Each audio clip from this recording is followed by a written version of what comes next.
Okay, so the skill that I decided to teach about is effective scheduling, and what this is going through the process of planning tasks and coming up with time to complete those tasks. And this is important because it helps reduce stress and leads to better productivity, and it helps with learning the ability to meet deadlines. So how I would teach this is I would encourage all my students to list the tasks that they need to accomplish, and then I would teach them the difference between urgent tasks and tasks that they can kind of put off and save for later down the road.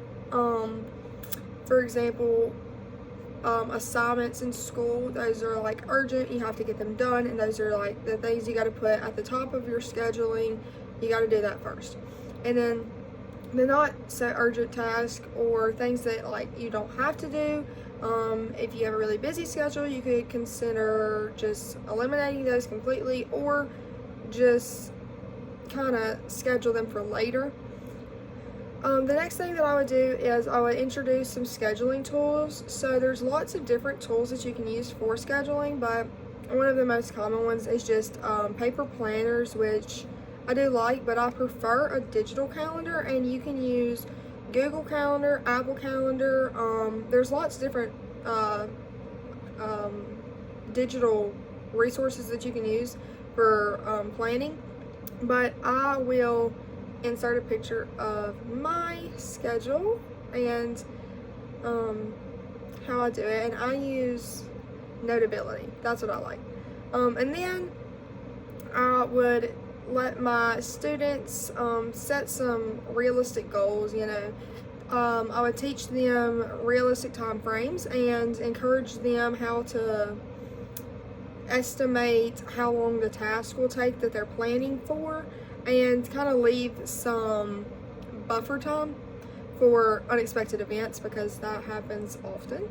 And then we would balance the work, and I would emphasize on the importance of scheduling breaks and downtime, because you don't want to run into a situation where you plan two things too close and you don't have enough time to do both. And then we would review our schedules.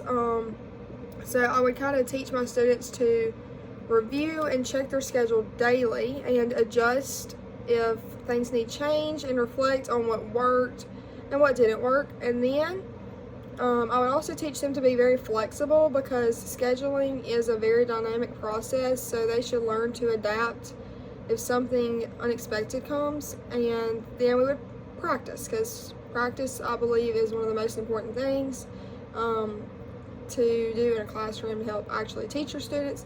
So I would definitely encourage them to practice scheduling, and the best way to get better is to do it. So I would help them, and then we would start real small in scheduling, and then we would kind of work our way up to doing more complex schedules.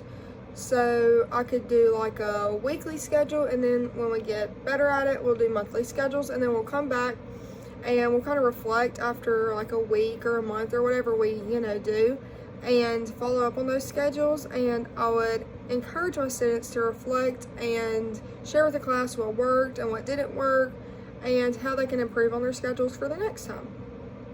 And that is how I would do it.